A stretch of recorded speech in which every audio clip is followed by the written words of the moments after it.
अखिल जगत स्वामी साम सदा शिव मल्हारी मणिमल्ल संहारक ऐश्वर्य प्रदाता शक्तिदाता जय दुरी गणाधीशित आदिरुद्र श्री मातंड भैरवा।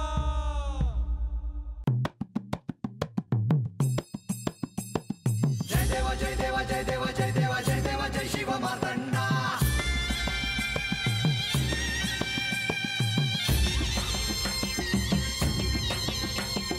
जय देवा जय देवा जय देवा जय देवा जय देवा जय शिव मातंडा। हरिवर्धन मल्हारी तुझी प्रचंडा। अगडदुम नगारा सोन्याची जेजुरी देव गेले जेजुरा निळा घोडा। अगडदुम नगारा सोन्याची जेजुरी देव गेले जेजुरा निळा घोडा। पावने तोडा कमरी कर पटा मिहिर मस्तकी तुरा। खोबऱ्याचा कुटका भंडाऱ्याचा भडका बोल अहंकारा सदानंदाचा येळकोट। सदानंदाचा येळकोट।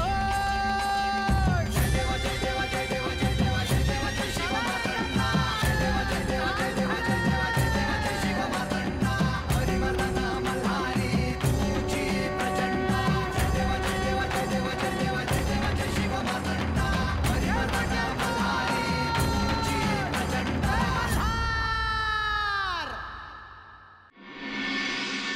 भासा आपल्या अनुमतीशिवाय असं काही घडणार नाही। पण एक आहे आणि आपण त्या गोष्टीचा स्वीकार करायलाच हवा की बाणाई तिच्या साधनेत प्रगती करत आहे। आता मला देखील काहीतरी करायला हवे,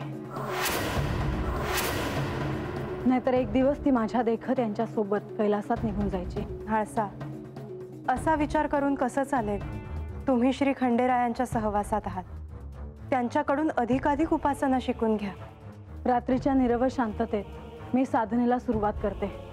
आता तुम्ही अगदी योग्य बोलता आहात। तुम्हाला भेटून बरं वाटलं, येते मी।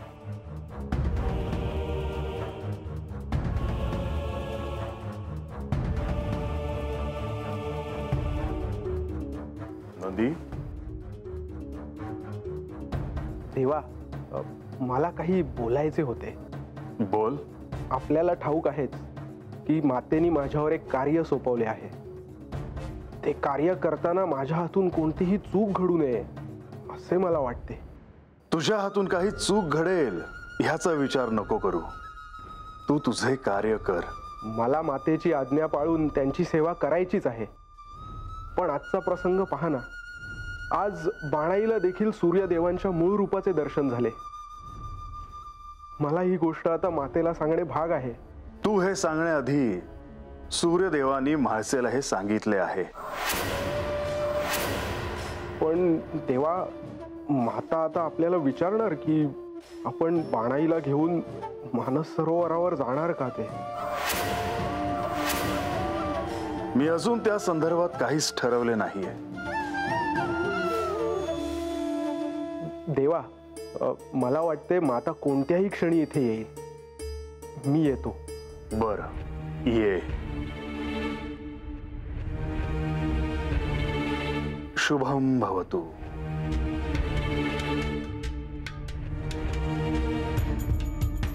आधी म्हाळसा देवींनी नंदीला बानू काय करते आहे हे पाहायला पाठवलं, आणि आता तिच्या बाबतीत जे घडतं आहे त्याने त्या अस्वस्थ झाल्या आहेत। आता तर त्यांनी ठरवलं आहे की श्री खंडेरायांच्या सहाय्याने रात्रीच्या निरव शांततेत साधना सुरू करायची।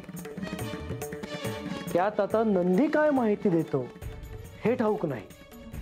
पुढचे काही दिवस अवघड आहेत। पण मला आश्चर्य ह्याचे वाटते आहे की श्री म्हाळसा देवी आदिशक्ती स्वरूप आहेत, तरी त्यांना असुरक्षित वाटावे। मागे श्री खंडेरायांनी सांगितलं होतं त्याप्रमाणे त्या जर परीक्षा पाहत असतील तर? मग तर अजूनच अवघड आहे। आत्ता आख्यान गंगेचे सुरू आहे। बाणाई गंगेचे प्रतिरूप आहे। श्री पार्वती देवी आणि गंगेचा संघर्ष नव्या रूपाने वर येतो आहे।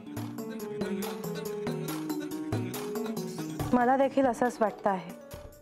कैलासात असताना पार्वती देवी आणि गंगा ह्यांच्यात जे वाद व्हायचे ते सर्वश्रुतच होते,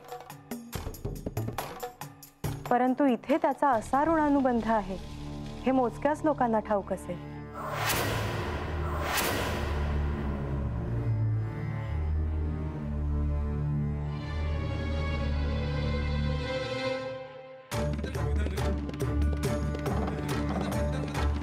मला तुम्हाला काही सांगायचे आहे. काय? तुम्ही पुन्हा मला गुरु म्हणून मार्गदर्शन करावे. तुला साधना करण्याची आठवण झाली आहे का? कशावरून? तुम्ही मला साधना शिकवणार आहात की नाही? तुला जर त्याची आवश्यकता वाटत असेल तर त्यात मला आनंद आहेच, पण आता मात्र त्याच्यामध्ये कोणताही अडथळा नकोय. म्हणूनच म्हणते आहे, आपण आजच रात्री पुन्हा प्रारंभ करूयात. आज? का? कुठे जाणार आहात का? आपण आजच साधनेला सुरुवात करूयात. तुम्ही सांगाल तसे मी आचरण करेन.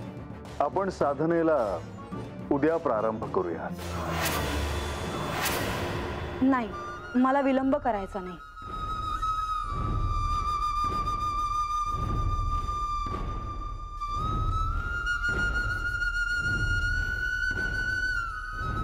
ह्या क्षणी तू माझ्याशी एक शिष्या म्हणून बोलते आहेस की एक पत्नी म्हणून बोलते आहेस? तुम्ही मला शब्दात पकडू नका. बरं, मग मी सांगतो ते ऐक. आपण आज थांबूया आणि उद्या प्रारंभ करूया. का? तुम्हाला बानू सोबत मानस सरोवरावर जायचे आहे का? ह्या संदर्भात तुला कळलं आहे ना, पण ह्या संदर्भात मी अजून काहीच विचार केला नाही. आणि तुम्ही तिला घेऊन जाणार नाही आहात? ह्या क्षणी ह्यावर संभाषण नकोय.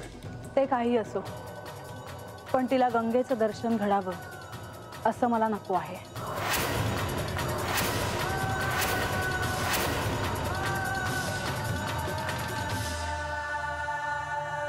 देवांचा निरोप तर मला बाणाईला द्यायला हवा, पण हे कोणालाही कळता कामा नये हे देखील बघावं लागणार. बाणाई,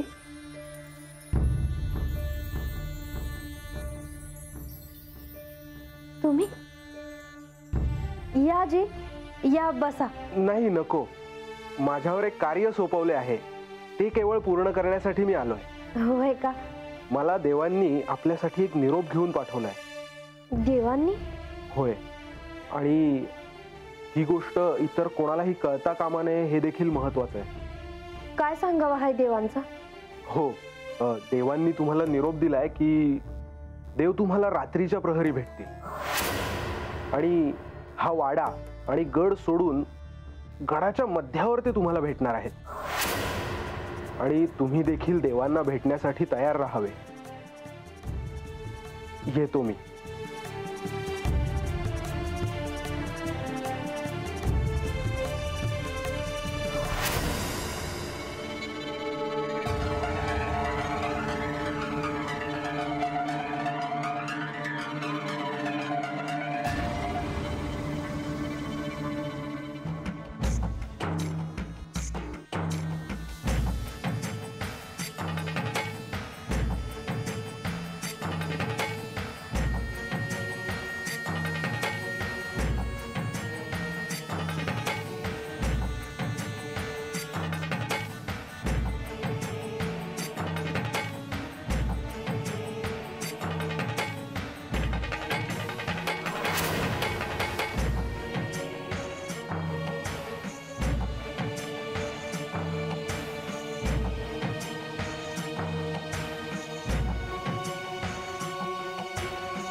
शुभम भवतु. तुम्ही सांगावा धाडलाजी? होय, नंदीकडून मीच तुला निरोप पाठवला होता. वयजी, ते सांगावा घेऊन आले होते वाड्यावर आणि तेव्हाच माझ्या ध्यानात आलं का तुमचं काय बाय मोलाचं काम असणार. अर्थातच बानू, कारण ते तुझ्यासाठी महत्वाचे आहे. तुझ्या मनाला स्वस्थता मिळण्यासाठी तसेच काही गोष्ट जाणून घेण्यासाठी हे अत्यंत आवश्यक आहे. माझ्या मनामध्ये तर तत जावं जिथं तुम्ही म्हाळसताईसनी घेऊन गेला होता हे हाय जी. मानस सरोवरावर? होय जी. बानू, मी तुला त्याच साठी बोलवलं आहे. माझी देवा. होय, ह्याचा अर्थ तुझी मनोकामना पूर्ण होणार आहे. खरंच देवा? होय बानू, परंतु ही गोष्ट अत्यंत गुप्त ठेव. कोणालाही कळता कामा नाहीये. वय जी. देवा, मला तर कवा धरणं तत जावं असं वाटतं आहे बघा.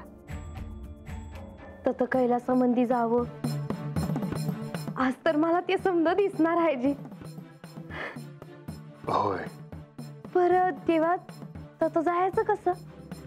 तिथे आपण सूक्ष्म देहाने जाणार आहोत. म्हणजे? बानू, सूक्ष्म देह ही एक चेतना आहे जी आपल्याला डोळ्यांनी दिसत नाही, परंतु ती सचेतन आहे. आपल्या शरीरापासून विलग होऊन देखील ऊर्जेच्या रूपाने आपल्याला इप्सित स्थळी जाता येते. मला तर काय बी कळलं नाही जी. कळेल. जेव्हा तुला त्याची अनुभूती येईल तेव्हा तुला ते निश्चितच कळेल. वय जी. मी तुला आता जे काही सांगणार आहे ते ध्यानात घे.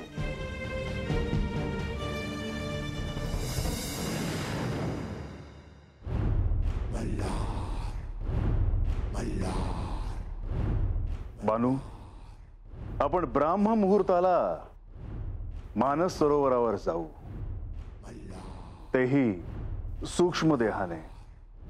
परंतु त्यासाठी तू तुझ्या कक्षामध्ये जाऊन कक्षाचे द्वार लावून घे आणि झोपून राहा. त्या अवस्थेत तुला कोणीही स्पर्श करता कामा नये ह्याची काळजी घे. वय देवा, तुम्ही सांगतायसा तसंच करन म्या. मानस सरोवरावर गेल्यानंतर आपण सूक्ष्म देहाने जेजुरीत परत येऊ आणि त्यानंतर तुझे शरीर पूर्ववत होईल. वय. काहीही झालं तरी ही गोष्ट कोणालाही कळता कामा नये हे ध्यानात घे. वय देवा, मी हे कोणासने बी सांगणार नाही जी. आणि तुम्ही सांगतायसा तसंच होईल.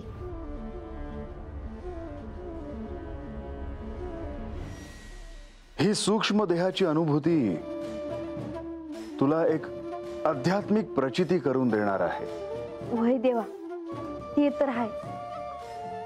पर त्या परीस मला कवा धरणं म्या मानस सरोवरामध्ये जाते आहे असं झालंय बघा. तू त्या स्थळी जायला इतकी उत्सुक आहेस? वय, कारण मला तत जाऊन गंगा देवीसनी भेटायचं आहे. आणि मग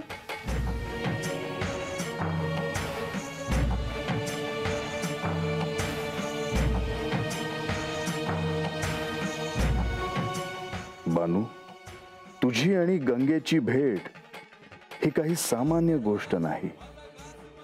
तू तुझ्या आधीच्या एका जन्मात गंगेच्या रूपात होतीस. ही भेट म्हणजे एक विलक्षण योग असेल.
देवा, आज असं पहिल्यांदाच झालं आहे बघा, ते बी तुमच्या आशीर्वादानं. आणि मी विचार करत होते का हे समजा कसं होईल. बानू, मी तुला आधीच सांगितलं आहे की सूक्ष्म देहाने प्रवास हा एक विलक्षण अनुभव आहे आणि आता हळूहळू तुला ते अधिक प्रकर्षाने अनुभवता येईल. वयजी. बानू, आता आपल्याला निघायला हवं. जी.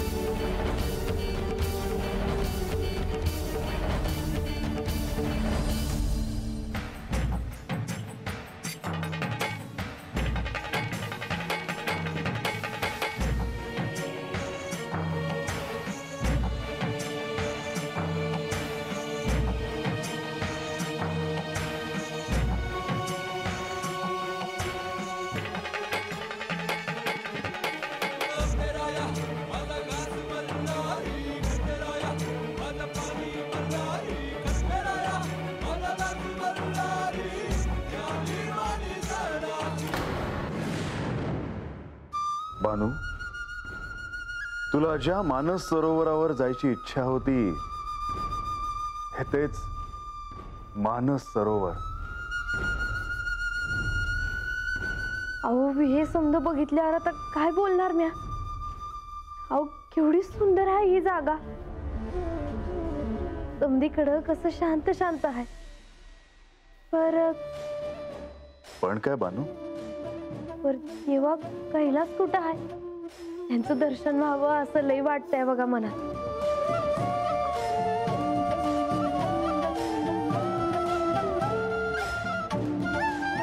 बानू, त्या तिकडे तुला जे हिमशिखर दिसते आहे तोच म्हणजे कैलास.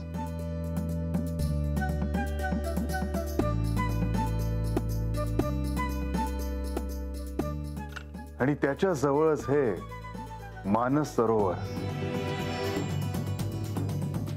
बानू, कैलास आणि मानस सरोवर हे मला अत्यंत प्रिय असे आहेत. तेव्हा अहो, हे समद बघून माझ्या डोळ्याचं पारणं फिटलं बघा.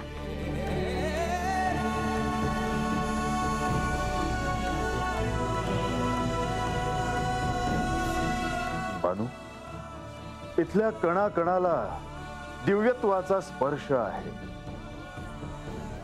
इथल्या कोणत्याही पाषाणाकडे पाहिलंस तर त्यात तुला ज्ञात अज्ञात अशा देवी देवतांचे दिव्य असे आकार दिसतील. तेव्हा ही अशी जागा हता असेल असं कधी बी वाटलं नव्हतं बघा. अहो, हता आल्यावर असं वाटतं आहे का देव लोकातच आलो आहोत. बानू, ह्या साऱ्या सृष्टीची निर्मिती ही ब्रह्मदेवानी केली आहे आणि हे असे सरोवर कैलासापाशी असावे अशी कल्पना त्यांच्या मनात होती. असा त्यांचा मानस होता आणि हे चित्र प्रकट झाले. आणि म्हणूनच हे मानस सरोवर त्रिमूर्तींचे अनन्यसाधारण महत्व असलेले स्थान म्हणजे कैलास आणि मानस.